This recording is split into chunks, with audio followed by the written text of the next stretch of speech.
What do you think are the best countries today to invest in property?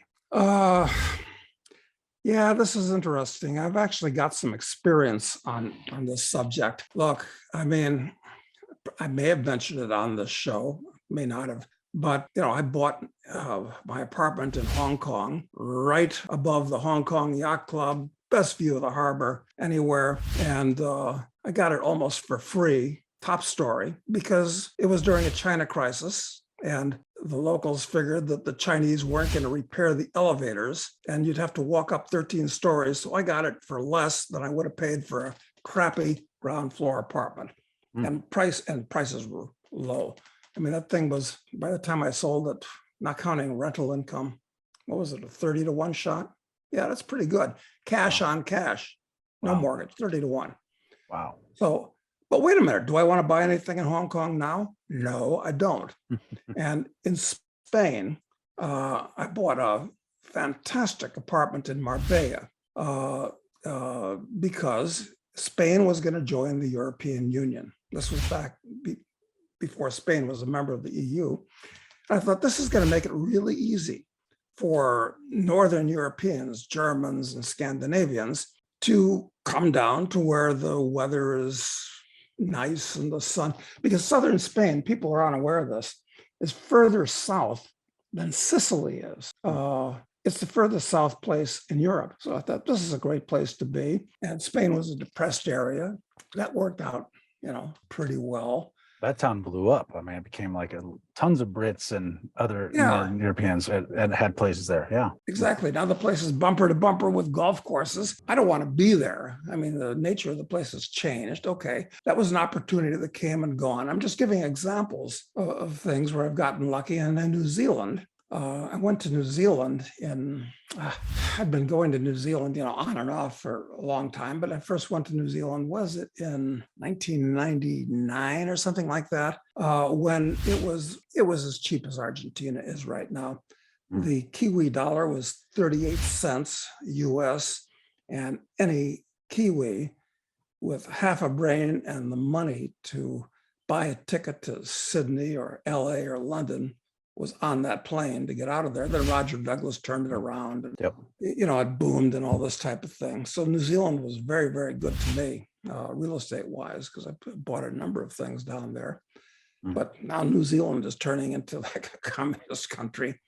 And then Argentina and Uruguay. I mean, I made the biggest bet, outsmarted myself in Argentina because we figured, and with some other smart guys that I was involved in that deal with, and we bought not far after the big crisis in 2000, 2001, whenever it was, when it looked like a neutron bomb had gone off over Buenos Aires. Things were so bad, but they got worse real estate wise. So we lost a lot of money on that.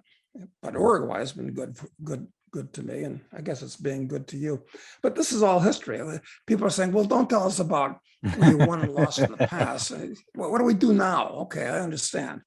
But I'm mentioning these things as an essential preamble for figuring out, well, what do you do next?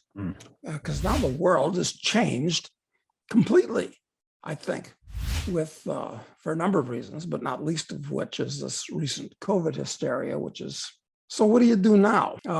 Well, recently, SARK, S-A-R-K, the island in the English Channel, has been drawn to my attention. Might be very interesting as a speculation. And here's one. We haven't even talked about this, Matt. The Falkland Islands. Have you ever thought Really? about them? Well, they've been coming up in the news lately. I guess maybe because it's maybe the anniversary or close to that, but I've seen the headlines about it recently. But I've never been there. Almost nobody has, and it's hard to get there because the logical place to get there from is Argentina, but the Argentines don't allow that. Right. So, and it's inconvenient to get there from Uruguay. But the Falklands are apparently surrounded by a giant oil field that'll be exploited at some point. And nice place to live? No, not really. It would be like living, what would an example? It'd be like living in northern Canada, way northern Canada, where nobody lives. where there's nothing but sheep and there's not any fine restaurants or anything. But you know, if you if you like being isolated and you live there for 5 years, you become a British citizen with a Falkland endorsement, and you know, when the oil is exploited, they're probably going to make Falklanders multimillionaires. Just a thought, out of the Wow. way. Wow. You know, but you'd have to go there with capital. I mean, I'd want to go there and build a, you know, big greenhouse so I could have all kinds of fresh fruit and vegetables and build a proper house and so forth. Maybe more trouble than it's worth. Too weird, huh? And here's one. It's Dubai. Go there now? No, I don't think so, because it's recovered and things are expensive. But when it cyclically has a collapse of, which I can imagine for a number of reasons, maybe you can buy some of those way too many apartments in Dubai. Maybe you can get one for 10 cents on the dollar, 20 cents on the dollar. That could be interesting to watch out for. There were huge deals available during the GFC, that's for sure. There were. So That's right. And that's when people were, you know, leaving their cars at the Porsches airport. and Mercedes in the garage and, you know, just getting on a plane before they could be pursued. So all kinds of opportunities. Okay. Well, where to go now? The problem with real estate is that it seems to me the whole world is going in the wrong direction. So where do you go other than looking for anomalies like that? I can't think of anything that you've seen or thought about in that direction. I mean, I think there probably are very localized opportunities in different parts of the world. You know, I mean, I know that a lot of people have done well within real estate in Medellin, Colombia, for instance. You know, I don't know if that's at the top now or not, but probably not a good time because they just elected a communist. So if there's any way he can screw things up, he will. Exactly. So I think that there might be unique opportunities, I guess, that are very local, but you don't see any of those really incredible setups like what you described, where your great successes were, you know, in Hong Kong, where basically people didn't value this prime real estate at all. Like they thought it had no value, essentially, when you stepped into it. And, you know, seeing in southern Spain, like seeing clearly what that would mean for that area, like that setup is, you know, was perfect. So I think you kind of got to be patient and be on the lookout for those types of things all the time. But I you know, that it's not obvious that there are any today.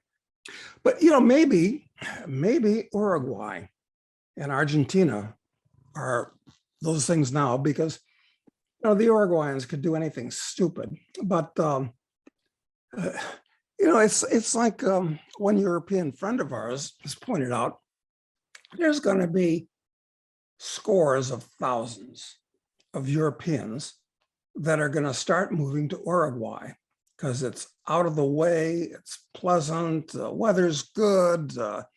It's in as much as tax havens still exist, it's one of them, kind of. And